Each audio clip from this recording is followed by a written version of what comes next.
Vamos chamar os nossos analistas. Temos todos em tela. Deixa eu ver se Juliana, Pedro e Renata, sim, apostos. Renata está ali na correria do Congresso também para pegar os bastidores dessa sexta, né, Rê? Por isso que eu perguntei antes, porque Renata precisa estar posicionada ali, mas às vezes chega uma fonte ou outra para conversar.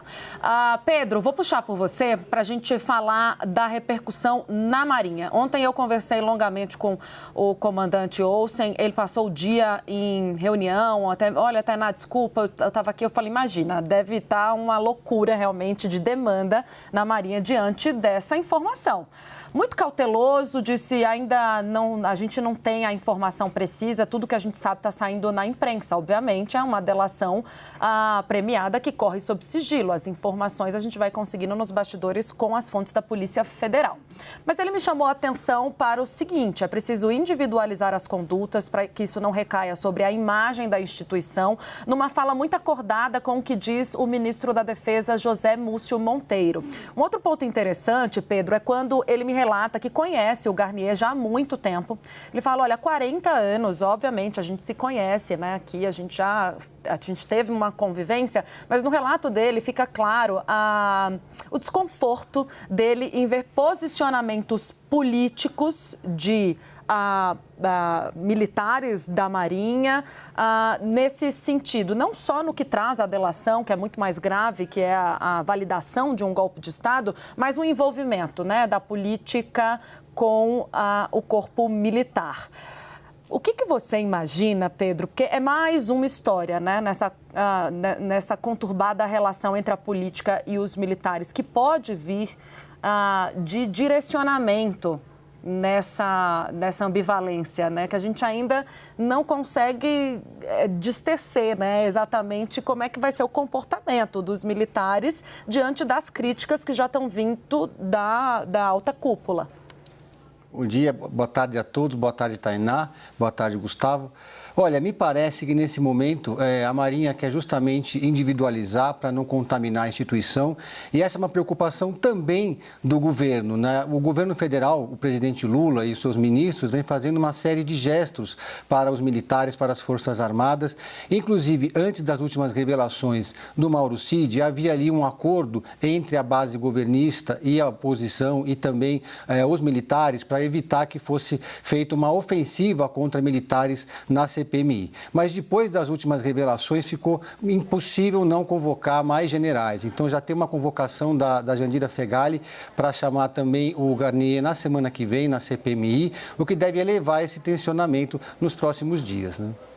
Eu vou chamar a Renata Agostini, que está combinando com o tapete verde da Câmara dos Deputados. Ela vai me matar por esse comentário, mas de verde, esse verde esperança, nessa sexta-feira. Renata Agostini, vendo um pouco esse esforço de José Múcio Monteiro de dar o exemplo. E é um esforço que ele teve uma conversa no final de semana com o Luiz Inácio Lula da Silva, há algumas semanas, e foi chancelado. É preciso que as Forças Armadas deem exemplo. Mas ele não tem tido acesso a essas informações. E a Polícia Federal e o Supremo Tribunal Federal têm um pouco de receio em relação a isso, porque consideram que vazando esses nomes pode atrapalhar nas investigações. Mas esse esforço dele é uma tentativa também de melhorar a imagem das Forças Armadas, pelo menos agora, quando a Marinha enfrenta essa turbulência por causa de Almir Garnier? Perfeito. Bem, boa tarde para você, Gustavo, Tainá, os meus colegas, boa tarde a todos. Sim, vim ornando hoje aqui com o Congresso uma homenagem nessa sexta-feira que brinda o meu sextou, depois de 2 plantões, então vamos comemorar. Gustavo, me parece sim perfeito esse aspecto que você coloca, né? A gente tem uma preocupação do ministro José Múcio, eu ia falar desde o início do governo, mas não, que antecede a isso, ainda na transição, mas especialmente depois do 8 de janeiro, de tentar, de um lado, colocar sim panos quentes em algumas declarações, posicionamentos pretéritos de integrantes das Forças Armadas, no sentido de não jogar mais lenha numa fogueira que já estava bastante ali vistosa após os atos criminosos de 8 de janeiro, né? Tentar fazer esse papel de alguém que faz o meio de campo e mais ainda, consegue estabelecer um canal de comunicação com o governo que vinha com razão, né, ressabiado sobre o posicionamento da cúpula das Forças Armadas e de uma força que também tinha vários questionamentos sobre como se daria essa relação com o governo Lula.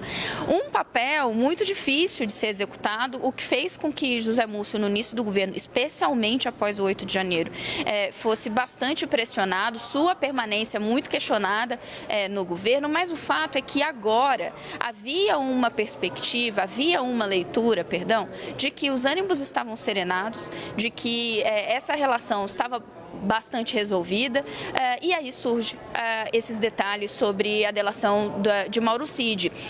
Eu gostaria de chamar a atenção para o seguinte: a gente tem até o momento informação sobre uma parte dessa delação. A gente não sabe quais outros detalhes foram dados sobre esse episódio, essa suposta reunião entre Jair Bolsonaro e os comandantes das forças no ano passado, no qual teria se tratado dessa trama golpista. Tampouco sabemos ainda o que Mauro Cid acrescentou a essas informações sobre outros episódios que envolveriam o debate sobre a manutenção de Jair Bolsonaro no poder. E por que eu estou chamando a atenção para isso? Porque, segundo integrantes do Exército, né, com os quais eu conversei ainda ontem, há essa tensão, essa preocupação sobre o que está por vir. Então, a delicadeza, né, que eles entendem nesse momento sobre como se posicionar, e isso explica em grande parte esses posicionamentos de Múcio, é de se posicionar sobre algo e amanhã vem uma nova revelação que coloca em xeque novamente as Forças Armadas. Renata, obrigada. Ju, vamos fazer uma memória aqui sobre a dificuldade da composição ou do diálogo da defesa na época da transição com esse militar específico que chefiava a Marinha. Vale lembrar também, Juliana, e você deve ter isso na memória, que ele não passou o cargo para o comandante Olsen. Ele divulgou uma mensagem em que, aliás, não menciona o presidente da República, Luiz Inácio Lula da Silva. Ele faz um gesto a Olsen, a quem conhece há mais de 40 anos, o Olsen me relatou isso, eles conviveram, obviamente, profissionalmente, mas ele não faz nenhum gesto ao presidente que estava tomando o poder. E havia uma dificuldade de diálogo também, veja só, com Múcio Monteiro, que foi o cara chamado justamente por ter esse trânsito junto aos militares e uma facilidade maior de convivência com eles. Mesmo, Tainá, e a gente lembra que a definição de quem ficaria ali no comando do grupo da transição, que era destinado ao Ministério da Defesa, demorou bastante, foi quase ali no finalzinho da transição, porque o governo estava tentando encontrar um nome que conversasse com esses militares, já pensando na herança bolsonarista que eles teriam que enfrentar, isso mesmo antes de cogitar ali a possibilidade de acontecer o 8 de janeiro. Então, o que acontecia naquele momento? Quando o Múcio foi, então, oficializado, né, teve o nome divulgado, a gente perguntava todos os dias ali na transição, eu que fiquei nessa cobertura todos os dias, quando que ele iria se encontrar com os comandantes, porque o primeiro passo de Múcio, quando foi oficializado, foi marcar reuniões com os comandantes. E em todos os dias, todas as ocasiões, ele falava da Marinha, falava assim, tô tentando ainda, vai ser na semana que vem, ele viajou, depois na outra semana. E o que a gente já via ali naquele momento era esse cenário de dificuldade de diálogo, né?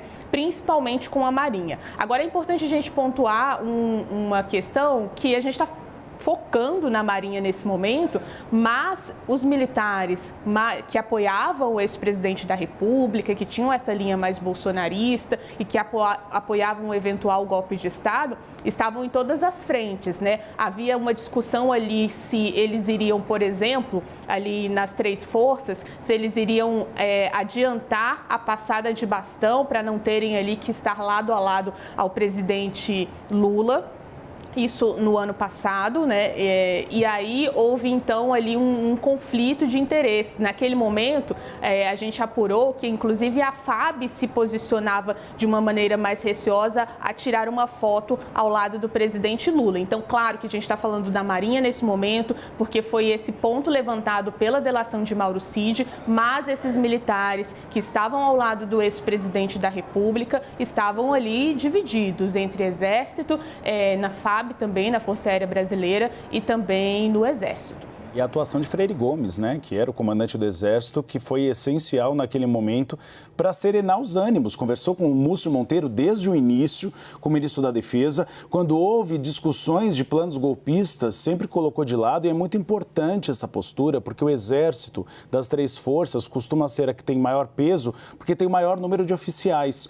Então, costuma ser aquela força preponderante. Então, sempre muito importante essa postura do Exército Brasileiro naquela altura do campeonato.